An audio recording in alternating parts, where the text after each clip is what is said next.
Forge can reveal weaknesses.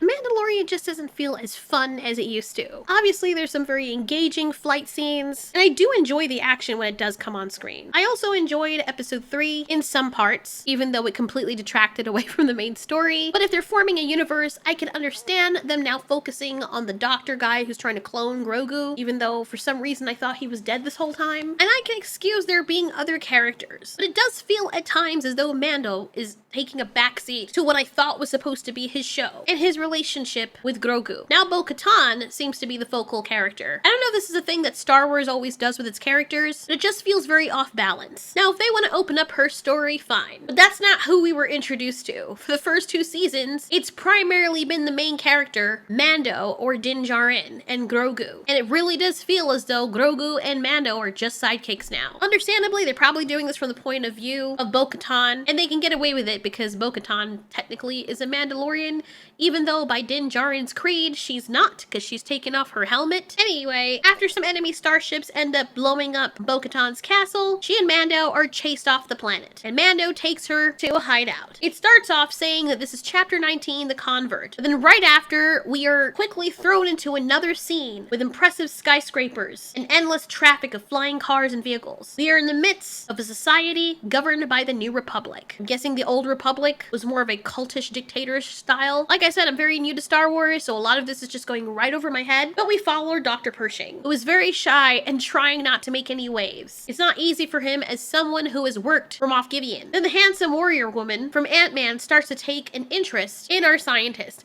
and I'm immediately highly skeptical of this person. She is too charming, and she just came on very strong and concentrated directly on him, which made me believe that she was a spy, trying to see whether or not he was truly loyal. That ends up being exactly the case. And he's an interesting character, so I didn't even mind getting to follow him for a moment. In the end, she betrays him, which who didn't see that coming from a mile away? And I don't know what is the matter with me, but seeing her just transform into a villain, even though I suspected she had been one all along, just made me have an even bigger crush, because I have a feeling she's gonna be a badass villain. I don't know, this woman's so handsome, I wouldn't mind her beating me up. That sounds toxic as fuck, I'm sorry. The episode ends with the New Republic deciding that Dr. Pershing needs some help adjusting to their new rules, to make sure he's an obedient citizen, and all those old thoughts that don't fall in line, their societal structure, are gone. And so they put him in a machine called a mind flayer. Yes, like the monster from Stranger Things. And then they irresponsibly leave handsome hot character in the room alone with him because she mentions that they're friends, and she ends up dialing the flaying all the way up so she can cook the poor scientist's brain. This was very difficult to watch because I actually really like his character. 80% of the episode was that. Then we cut back to Din Djarin and Bo-Katan reaching the cult hideout. There, the weaponsmith woman tells Bo-Katan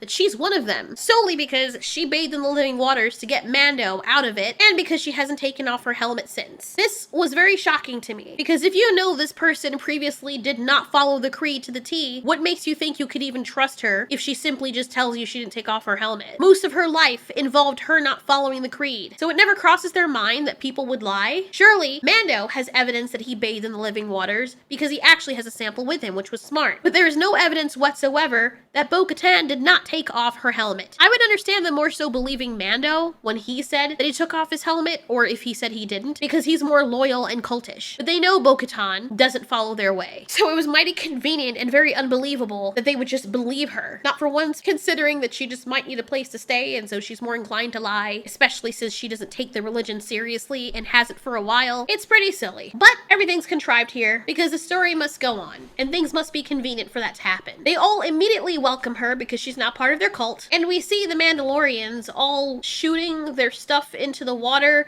which makes it totally understandable why that sausage turtle crocodile thing attacked them. Because imagine you make your home in this deep lake and these people are constantly shooting projectiles into it. Eventually, you too would become wary of their presence and reach your breaking point, compelled to eliminate these bothersome creatures that constantly disrupt the balance of your home and of nature.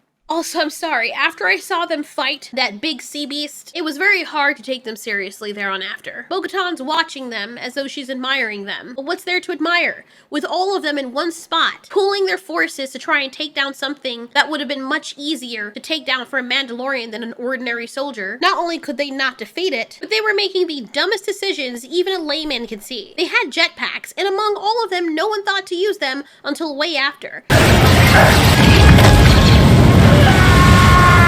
What a fucking And even when they finally did employ their jetpacks, it wasn't to get the younglings to safety. It was to leap onto the creature's back and do jack shit. Anyway, it's time for Grogu to learn to be a Mandalorian. And so his father thrusts him into a battle with the first kid that we saw, receiving his helmet before the beast all attacked them. Of course, Grogu looks like he's about to lose, but we all know that's not the case. Then he performs puppet acrobatics that resemble the motion of a doll being punted across a room and is able to win against the young Mandalorian idiot. While the kid is sulking and looking over the lake, a big dragon thing quietly and expertly comes from over the cliff, catches him with its claw, and flies off with it. A few of the adults try to go after him, and this dragon is flying fast enough.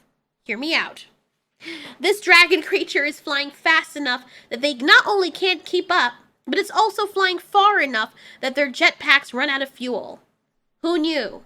It's very odd that their jetpacks would run out of fuel. We don't know exactly how far this is, but based on what I've seen in the previous Mandalorian seasons, it feels like we were led to believe that the jetpacks last a lot longer than the duration they seem to here in this episode. But not to worry, conveniently, 2 of the Mandalorians have ships. Again, I am still very new to this, so it is quite baffling to me as to why the other Mandalorians don't have ships, especially given that they were attacked recently by the big crocodilian Pokemon thing. They've seen that Din Djarin was able to completely nuke that thing in under a second, completely. Why don't they have ships? They have Beskar armor, I'm sure it's very valuable. Do they not trade with other people? Is that against their religion? It can't be, because Mandalorian, the Mandalorian that we're supposed to be following, has a ship. He's had ships. He does jobs for people. I guess he can afford it, but then if this is also his family, for want of a better word, and he loves his people, why would he not also help supply them with ships or work towards building up the commune so they could also have ships? I don't really understand. But this is where the writing kind of starts to fall apart for me. As beautiful and aesthetic as this show is, the cinematics are beautiful,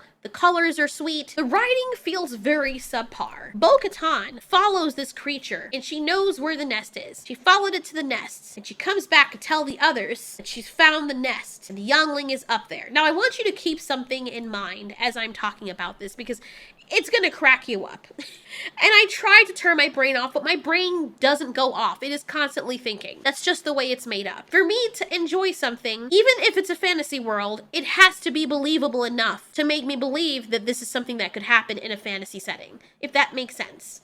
Bo-Katan had taken her ship and found the area where the youngling was. But instead of directly rescuing the youngling, which she very well could have done, she takes her ship back. She said she kept a high altitude and she knows how to get there, and she wants to muster a hunting party to get there. It took a while for her to follow this thing. This thing flew a far way away. First of all, what makes you think this kid is still alive? Why would you take the chance of coming all the way back to get a hunting party when you could have simply just taken out the monster yourself to get the kid? It takes time to fly and follow it there. By the time it reaches to its nest, which it does, it is inside with that child. Instead of rescuing him right there and then, because you're such a badass and you can fight even better than Mando can, you turn back your ship around, knowing exactly where this monster is with the child, without the child, and you go back and start making a plan. That journey took time for her to come back to the commune. It took time for them to plan. And it took time for them to then go back again. Many hours have passed by now, I imagine. The weaponsmith also tells Grogu that he's too young to join them. Have you met him? The entirety of him being on screen, or along with Mando on his journey, was more dangerous than what they're doing now. He could stay on the ship. He's been in worse situations. And yet she says that he is too young to go with them. This makes no sense. It's also clear that he has abilities that normal Mandalorian people don't have. Why would she say this? Let's excuse all of this and just speculate that she wants to teach him. She's just using an excuse. Let's just speculate that Bo-Katan told the people that they need to come along as a hunting party because there's a layer of many of these things there that she can't handle by herself. Even though it would still be quite illogical, instead of using the blasters on your ship to draw away a crowd of these creatures, if there's a lot of them there, to just leave the child there. Grogu gets a PTSD flashback, which is only intriguing because there are flashy things moving around on the screen. He's also given a piece of armor, and then we cut to Bo-Katan and the other Mandalorians reaching the area. They decide to go on foot because their jetpacks would make too much noise, even though technically you could hear the ship coming from miles away. But anyway, they're scouting the area, and it literally takes them the entire day. What could have only taken minutes for Bo-Katan to rescue that child? Now it is nighttime. They get through the night, and it's the next morning. I want you to understand where I'm coming from with this. This child was taken by a beast that eats other children. They know. They even remarked on it earlier in the episode that these kids are always taken and they're eaten. In what world would a creature who constantly feeds on these kids and eats them wait until the next morning to feast on live prey?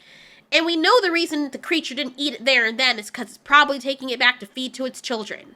Look at how birds feed their young. They fly back immediately to the nest when they have found food and stuff it into their babies' gullets, to the point of some of these baby birds choking. This is the whole reason for predators doing this. That mother would have gone back to the nest to feed her young. And it is clear that when they go to the nest, there are not a whole bunch of these creatures. They spend all of this time to find out that it's on top of a single pillar and it's one nest.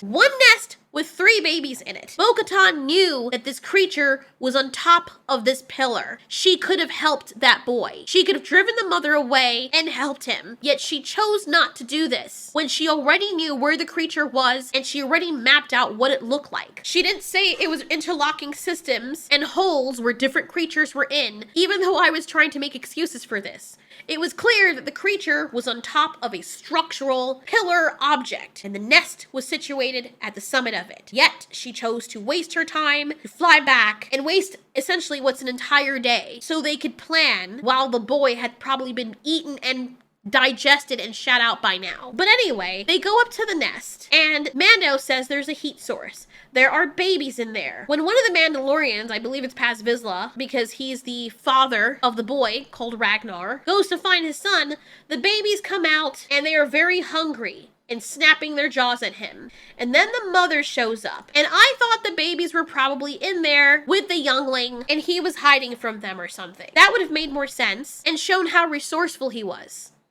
But get this. Oh, it gets great after this. This is how wonderful the writing is for this show. The mother shows up, understandably, with all the commotion. And at this moment, I believed she was doing so because she was attempting to protect her younglings. But no. When the mother shows up, it is not for that reason. It's because the mother is just now reaching the nest and she regurgitates the little boy from her throat so she can feed her young ones. That means, you mean to tell me, even though this creature was flying faster than the Mandalorians could, and then the ship could, that it is now just reaching, like after they've taken all that time to plan, to travel, to scale the summit, that they somehow got there before the creature did, who already went to the nest yesterday?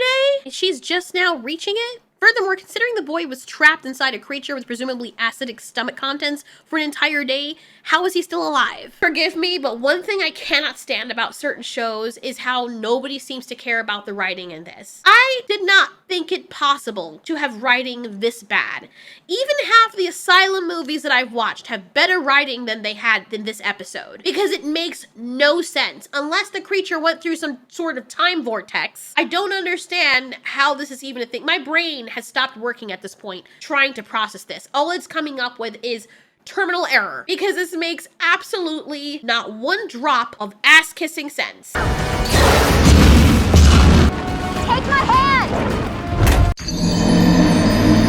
And it was so terribly written and asinine to the point where it made me angry, and that's all I could think about. Then the rest of the episode involves this mother bird thing taking the little boy, even though they are swarming her, and instead of her cutting her losses because she needs to be there for her offspring, she is determined to keep the food. Is food that hard to find in this area? Why doesn't she try grabbing one of them out of the air that's bigger? It's just so stupid. I like the design of the creature, but if you're watching this without the sound on, it looks terrible. It looks stupid. It looks stupider than it already looks. And out of everybody trying, they just can't seem to help the little boy. Then they manage to cause the creature to fall out of the sky, and then we get a scene identical from the one from Jurassic World where the Mosasaurus-looking creature comes out and eats the pterosaur flying creature because it's so super original. And I knew that was going to happen the moment I saw it flying over the water. I thought to myself, they're going to Jurassic Park it, aren't they? And of course they did. They did not disappoint. At least Mando was the hero in this episode, and he saved the kid. But unfortunately, I cannot look Mando the same way again, because he just feels like a side character to me now. I did like Bo-Katan, and I was interested in her, but now that they've completely sidelined him, every time I do see him on screen do something, I'm like, oh, at least they remembered to give him a role, and it feels like they're just doing the show for the sake of doing this show. I don't even feel like watching it. What I do feel like watching, and what I am eager for in terms of sci-fi, is Picard, because whoever the writers are for Picard this season, they need to hire those people to write Mandalorian, because either everyone is half asleep when they're writing these scripts, or the scripts are being written by ChatGPT or something, because this is making no sense. Then they bring the 3 babies home, at least, because they killed off their mother, and I guess they're gonna train them. The Mandalorians being as badass as they are, knowing that multiple kids had gotten taken away. This isn't a first-time thing. They just chalked it up to, oh, well, that happens. Nobody had the smarts to say, well, maybe we need a ship, so if something like this happens again, we have a way of retrieving our young ones. Nobody? Really? I don't mean to be so passionate, but good grief. You would think people would put a tad bit more effort into this. The only thing that I can say The Mandalorian is useful for now is its pretty cinematics. You can put the scenes to a backdrop of any music video, and it will go well with it. And that's basically it. It looks like a grandiose cutscene of a video game. As long as you don't know what the story entails, because there's barely a story there, you'll enjoy it. I might be a little bit harsh. I know some of you might think I'm nitpicking, but maybe it's because I'm used to a higher caliber and quality of writing. So when I finally see it fall short, even in the earlier seasons, it was not like this. Of course, I'm going to call it out. I think as someone who is paying for a service, if they are requiring you to pay these subscriptions to watch their things, you're spending your money on them, it is expected of you as a consumer to say, hey, I paid money for this and it was shit. I don't want to pay money for this anymore. If it was free and it was shit, you could understand because it was free and you can say, I understand why this is free. But for a subscription, minus the ads, it's a price of $11. No. Something needs to give, and this show just smells like it's sat out on the burner too long and is being overcooked into oblivion. Thanks so much for watching. This has been Ultiori. You ask, we answer.